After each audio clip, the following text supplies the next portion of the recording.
Today we light the last candle on our Advent wreath.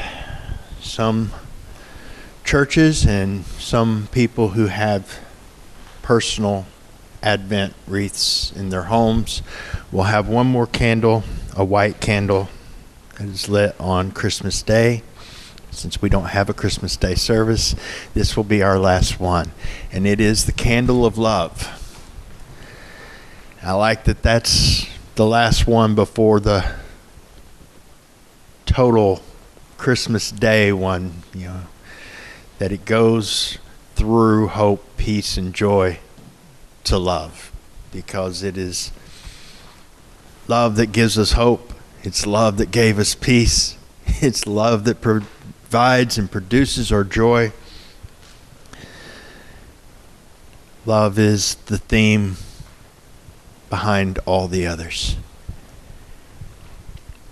And we talk about the wonders of His love, the wonders of that love. And I think the reason why we call it wonders and wondrous is because we wonder how we're going to express it. We can't. There are just some things that we can't explain how or why they move us the way they do.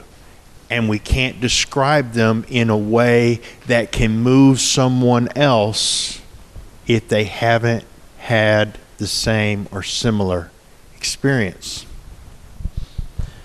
Last week, Leah and I were going into town, and we saw one of the most beautiful sunsets that I've seen in a long time. It was amazing. It looked like the sky was on fire. The way the clouds were stretched across in rolls, it really almost looked like a fire. It was awesome. And Leah's trying to get pictures of it. Of course, I'm in traffic, so I'm not stopping so she can get a good one. And the light is changing fast, and there's power lines in the way, and there's things that are hindering her ability to capture this moment. We finally got to a place where we could stop, but in the 2 or 3 minutes that it took to get there, the light had changed quite a bit, because that's what happens at sunset, and you think it's staying the same for 30 minutes, but it's really not. And she got some images, and they were good, and I like them. But they didn't quite express the wonder that both of us felt at the real thing. It was either later that day or the next day, a friend of ours posted some photos of the same sunset. And she and Leah, Leah was commenting on her Facebook post of those pictures. I saw the same thing. I got some of those same pictures. It was beautiful. It was awesome. And they had that shared thing. Those photos also did not quite get it.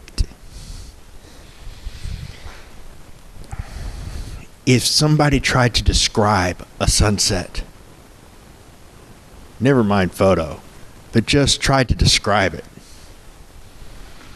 I can't do it. We can't hear somebody's description in a way that really gets us, that really makes sense. And if we do hear somebody try to describe it and we see how it moved them, and we start thinking about it, and we ourselves get moved, it's because we have seen our own sunset. And we know what it's like to be moved in that way. But if we haven't seen a sunset, really try to imagine expressing or describing a sunset or a sunrise to someone born blind in a way that would produce the emotional response that you can get staring at the wondrous beauty of a sky on fire. His love's kind of like that. It's just beyond. When you feel it, it moves you, and you may not understand why or how, and you just can't express how much. And you can do things that are kind of like that photograph, that are an image, that are a representation, that are similar, that are beautiful, that can also be moving. Our relationships with one another can be like that. Wonderful, loving marriage can be kind of like a photograph of the love of God, but it's still going to fall short of expressing His great love that He had for us, the wonders of that love. So it's hard to even try. But imagine something more amazing than that sunset. Yeah.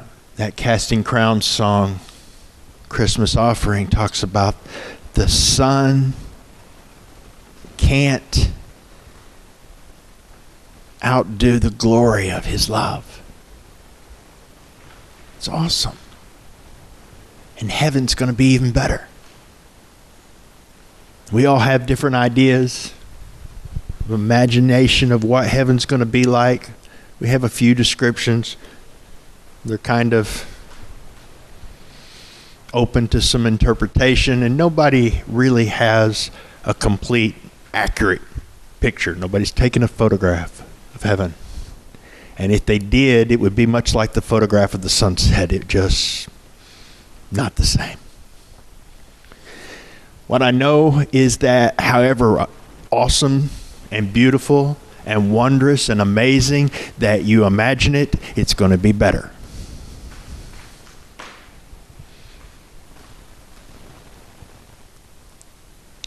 And Jesus left that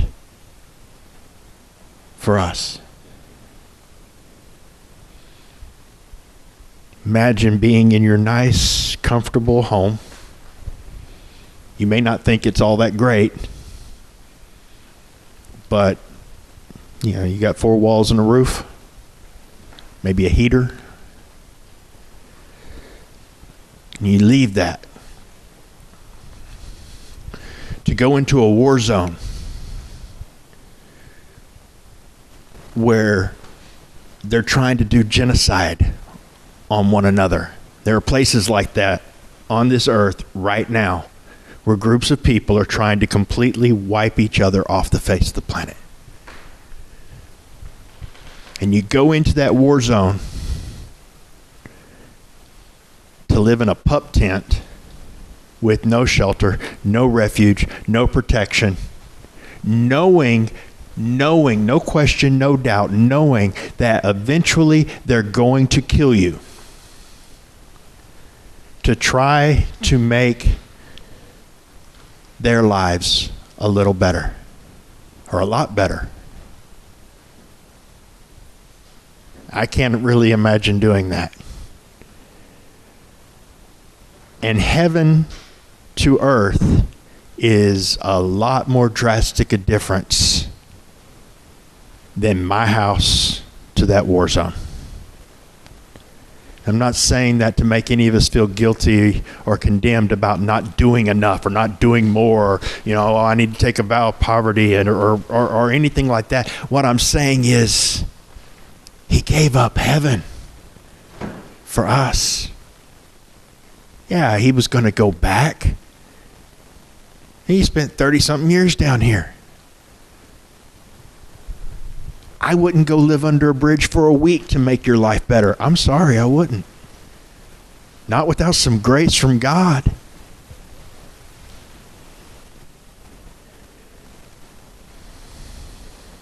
Because I'm too selfish. Without some of His love flowing through me, I wouldn't turn my heater off for you.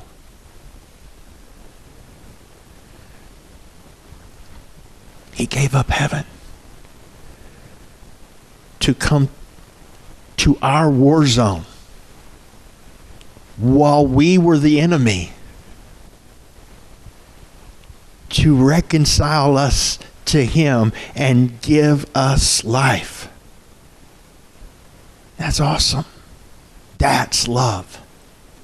That's wondrous love that doesn't make any sense, but changes lives.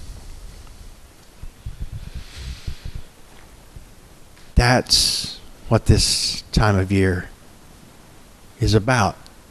That's what we're remembering. It's not about presents. It's not about the family time together. It's not about the wonderful family time. It's not about the horrible family time. It's not about the Christmas tree or the traveling or the music or the lights or any of those things that can either make the season better in our minds or give us more stress. It's just about love.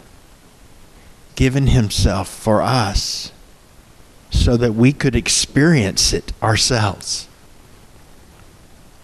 So that we could see the sunset.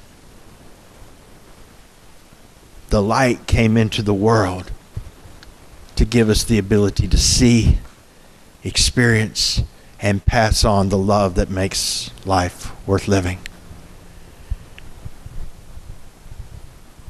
And it was from the time that he was born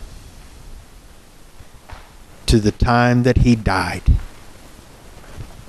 He did it for us, and he did what we were always supposed to do and never could. And he dealt with the rejection. He dealt with people hurting people. You know, that's one of the, you hurt my friend, you hurt my kid, you hurt my parents, you hurt whatever. So I can't like you anymore. I get that. I'm like that. Every single hurt we have that we didn't give ourselves, somebody else gave us. That is somebody else hurting someone that God loves. Every single person I've hurt is me hurting someone that God loves. And yet he still loves us. That's awesome. Patient with us, kind with us, sacrificing for us, understanding, accepting, calling to reconciliation. It's wondrous because it can't be expressed well. I don't have a clue how to say it, much less do it. But the Spirit that anointed him is here with us now. And so as we go into the last few days before Christmas, whatever you have to face, whether it's going back into Walmart one more time, or maybe your family deal isn't going to happen, or it's more stressful than some others, or work is crazy because you're trying to get everything done before the holidays, or you dreading coming back from the holidays because it's going to be even worse. I know some of y'all work, the mail. Ooh. Whatever you have going on, let the Spirit of his love flow through you so that we can love the way he loved. And that will bring hope and peace and joy and love to this world, to our lives, to the lives of those around us. Now, on Christmas Day, and in all the days to come.